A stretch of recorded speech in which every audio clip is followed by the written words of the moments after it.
Well, hi everybody. Hi. I like to just kind of look real quick at all these incredible faces looking. Hi everybody. It's such an honor to be here. Frankly, what a joy to be included in this incredible and very important series that you've all been doing. So let's go session 4. Are you all ready? Let me just say before I introduce the gentleman that I've been in this industry for about 30 years now, and I can tell you the secret to lasting in a very tough and competitive business. It's building relationships. It's not contacts, it's not sources, but true meaningful relationships. And how do you do that? By getting to know who people are instead of what they do. Every week I talk to countless players and coaches and NFL people about the adversity they've gone through, the struggles they've gone through, and the mental work that they now do. They now realize is as important as the physical work. They didn't talk about that 30, 20, or 10 years ago. But now if you want to get to build a relationship with a player or anybody in this world, really, that's where you connect. And that's why I am so excited to be a part of this group tonight, because these 30 men are all magnificent at what they do, but I'm fortunate to know them and to be able to say they're even better at who they are. Vice President of Player Engagement, Duke Preston, Head Athletic Trainer, Bobby Slater, and Director of Performance Science, Dave Hamilton. Duke, I'm going to start with you, because you've seen it from both sides. How has your perspective changed as your roles have on what a player support system should look like to set him up for success? I think as a player, you have, it's a very different experience year to year. It depends on the building you come into. It depends on the situation you come into. And at first, it comes like a wave. There's so much information. There's so many things you don't know. One of the things that's changed in my perspective is the thing that I have grown to appreciate about working with the Bucs is that I really feel like we treat our guys like people, like men. And we understand that they have lives, they have families, they have hopes and dreams along those lines. And so I think we do things at least with a genuine care for the people. And I think a lot of NFL organizations, you hear players say all the time, like it's a bottom line business. It's a business first and foremost.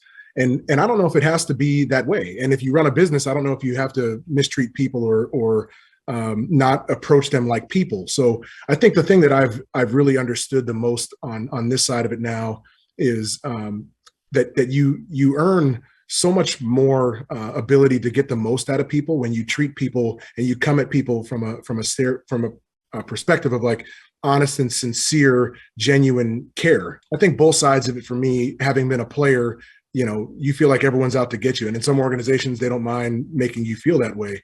But I think in world-class organizations like we have, we try our best to hold guys to a high standard while at the same time taking care of them as people. I love everything about that answer in football and in life. And I just know as a young reporter, what always stood out to me with the Buccaneers was you would drive to the stadium and there were banners down the street, and it wasn't stats. It was what guys did, who they were. Bobby, you've seen it all. What's your biggest takeaway from those early days? And I apologize, I'm going to make this 2 parts.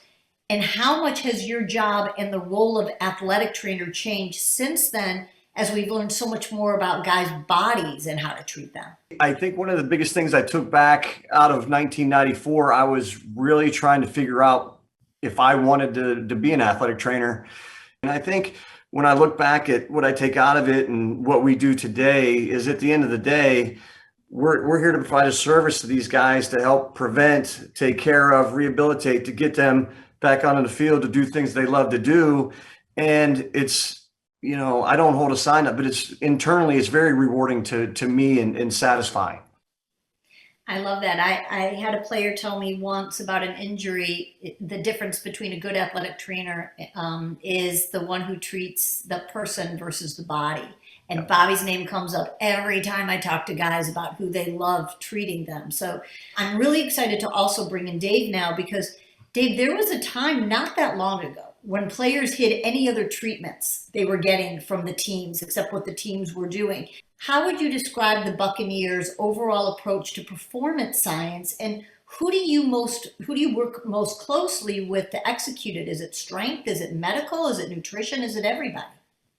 Yeah, that's a great question. I think it's definitely a newer service provider that's here within the NFL and generally within sport. The focus really for us is to be a support member of what is already a very good performance team with regards to medical, strength conditioning, nutrition, player engagement. What we're really trying to do is focus on supporting that machine that is successful, the machine that's trying to win. And what we try and do then is ultimately have the athletes available to compete. So it's working with medical to ensure that the athletes are able to get on the field. But we want to make sure when they get on the field, we're getting them there in the best possible shape they can be in order to be successful. And if we can do that and make sure that we don't have a high number of injuries, or we can mitigate the amount that we are subjected to as a team, and we can get these athletes on the field, then that's our kind of ultimate goal. And I think another piece is there's a lot of work that goes on the field that historically we weren't super aware of the impact it had on the athlete. And so now we're able to get a nice understanding around how hard these guys work on the field and how hard they work off the field. And then we're trying to get into a situation to now understand, well, what's the impact of that work on their ability to perform the next day and then potentially at the weekend. And when we develop this kind of evidence-based approach to understanding all the pieces we throw at them, we're in a much better situation to have conversations with coaches to adjust program load or talk about how we need to manage certain individuals. You three truly set a player up to succeed. Like we're talking about, it's physically, mentally, and emotionally. Question for the group. Duke, I'm going to start with you. All three of you are focused on doing what's best for the player and what's best for the team. And I know that can be tricky sometimes. So what are some tactics you all use to manage expectations on both sides? Because I'm assuming that can be layered as you build trust with the human, but work for the team. Duke? Yeah, I'd say the truth.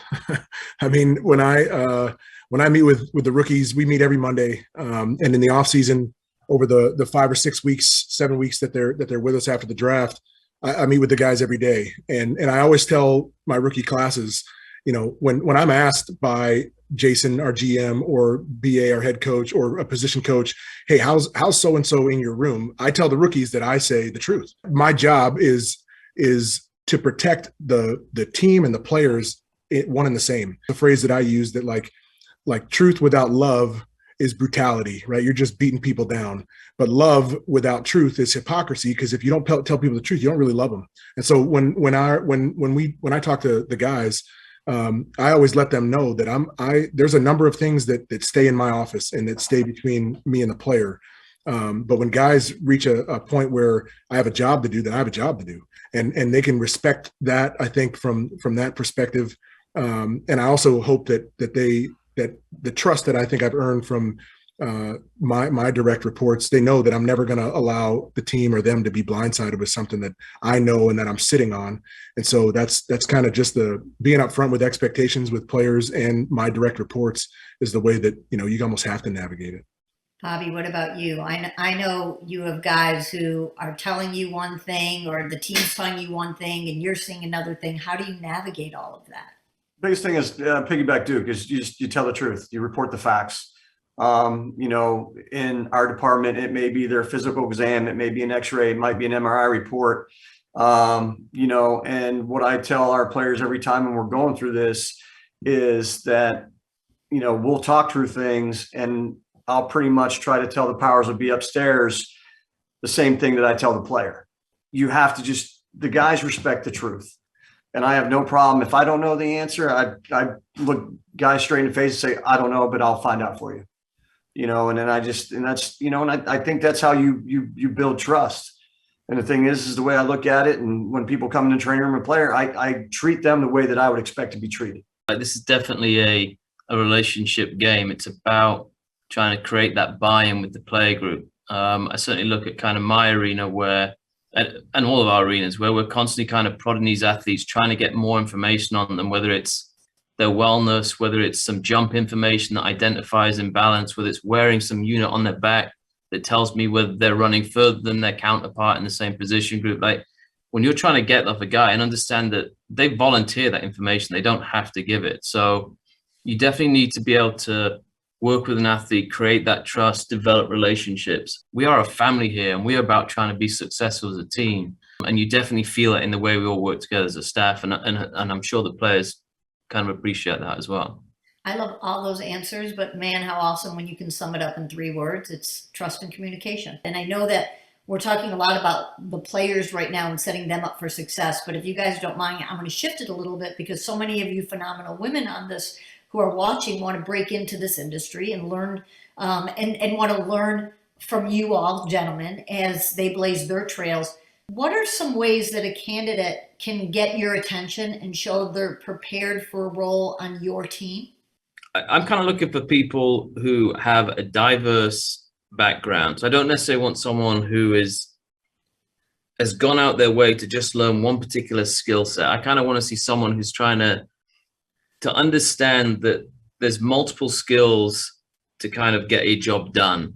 A big thing I'm interested in is having someone with like an open mindset, willingness to learn, not necessarily coming in with a stamp of I know it all, I have my PhD, I have my master's, and therefore I understand this field. Like immediately that gets me defensive because I've been there as a graduate who's kind of come out and thought they know it all and I've read all the books. But the reality is 15 years in, you realize you don't know anything. And so you're kind of always trying to get that level of mastery. And so just having an openness to understand that you're willing to learn, you have that kind of creative side I would look for. And also like some people that come in and they have that smile on their face, they immediately bring kind of energy to a situation. I think sometimes you can get caught up in the fear factor, but I think just try as much as you can, whenever you're face to face, be yourself, be the happy, outgoing person, and kind of that's definitely kind of an endearing quality that I would look for as well. I love people who are self-aware and know why they want to do what they want to do. I think my why has to jive with the people's why that I'm working with.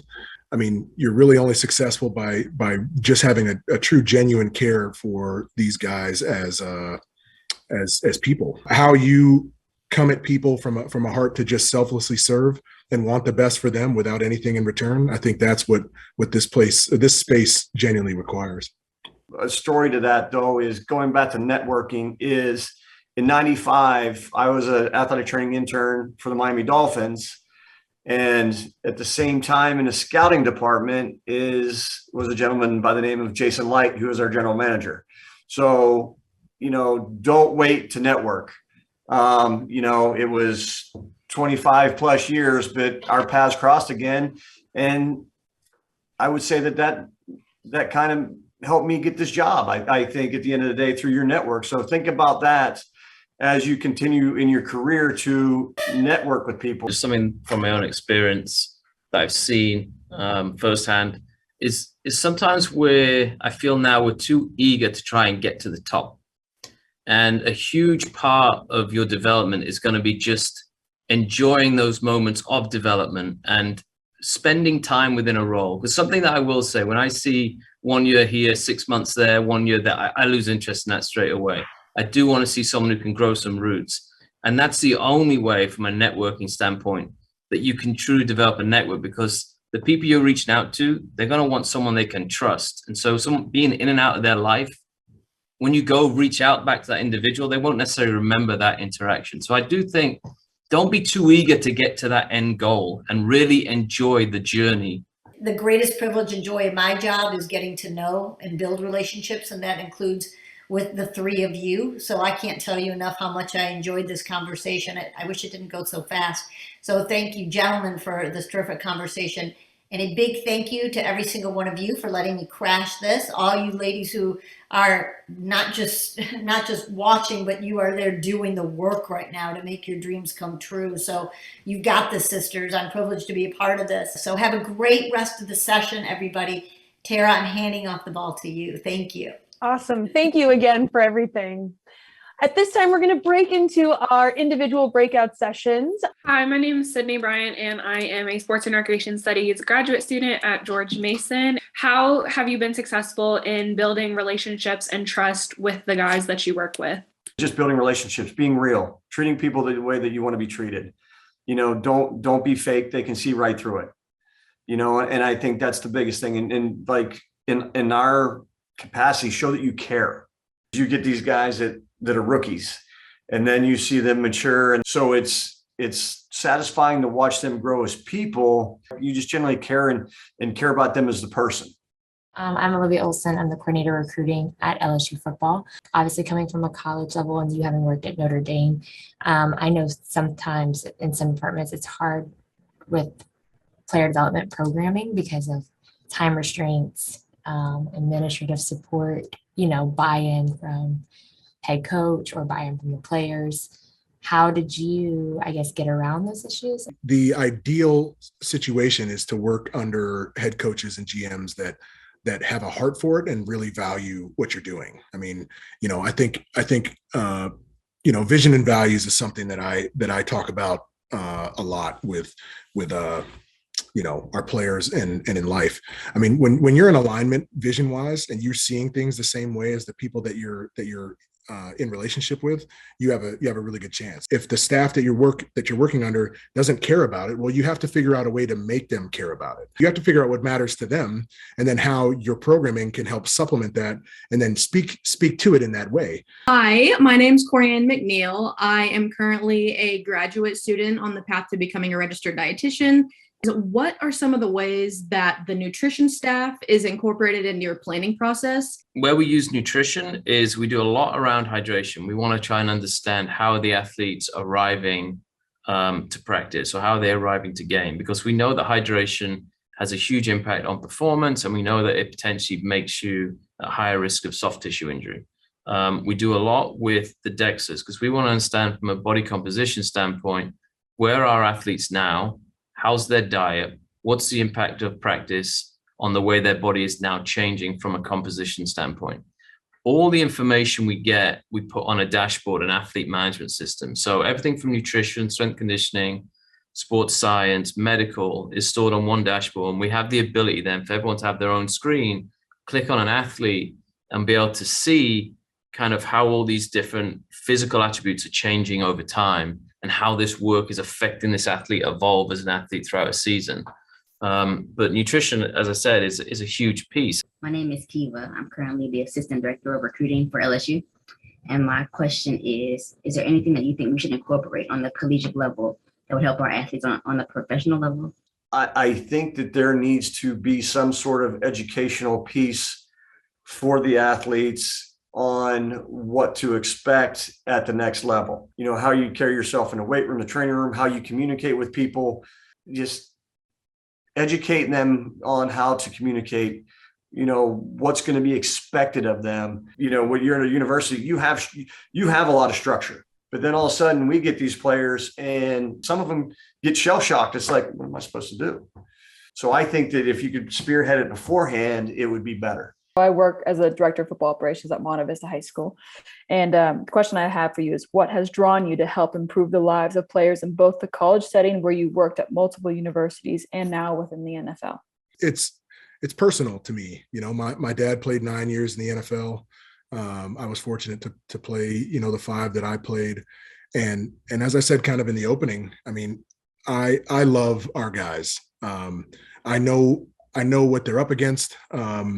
I know how hard the game is. As a person, the feats that they push their bodies through are incredible. Everybody wants something from these guys. And the sad thing is, in their post-retirement life, so many of them end up broken and desperately lost. And it has multiple reasons why so many guys get there. But I want to be able to help guys leave the game whole men instead of broken and hurting ones. And I think the way to do that is address their heart from the outset. When I first got into this, think about it, the decisions that these guys make from 21 to 24, the first 3 or 4 years of their career, will set them on a path to either be sustainable in what they do in their passions, or on a fast track to destruction. And if I can help them see themselves as more than just ball players, that's kind of my why in that. Hi, Dave. I'm Katie Crawley. I am currently the graduate assistant strength and conditioning coach for Southern Utah football. Being with Tampa Bay and having access to so many pieces of technology and all the metrics you collect, like what pieces of data and metrics are you collecting that you deem to be the most important? And then kind of also like, which one do you find the most fun to collect? There are a lot of technologies out there. And over my kind of 20-year tenure now, you get to a point where it's like, what is the biggest bang for my buck to answer these performance questions? I feel fortunate to be in a position where I've now worked out what are the key pieces or technology pieces or information do I want? I want to know how much work they do on the field. This is a field-based court where they do explosive activities, where they're going to get hurt, where they're going to perform. And if I don't know what's going on there, then there's a huge piece of this puzzle that I have no information on. So having some kind of GPS or time motion technology, or back in the day, we used to do it on a pad and pencil, and we'd be drawing where players are on an imaginary field and kind of try and exponentially work out how far. I mean, the information is collectible in many ways, but you're going to want something in regards to what they do on the field. And then I'm going to want a marker of like, how do I know if they're tired or not? I can ask them, I can do wellness, and I can say, hey, how do you feel today? And if an athlete says they don't feel good, they're probably not going to perform very well. It's like, it's that simple. I might use some kind of jump metric to get an idea of, do they have any neuromuscular fatigue? And now very simply, I'm getting an idea of what did they do? How are they now performing with regards to speed, power, qualities that make them successful in the field? And if they're down and they did that much work, what if I did less work? Do I get that? And over time, you learn then what that kind of threshold or balance is for the players. It's all fun. Honestly, the fun is taking the pieces of multiple and putting them together.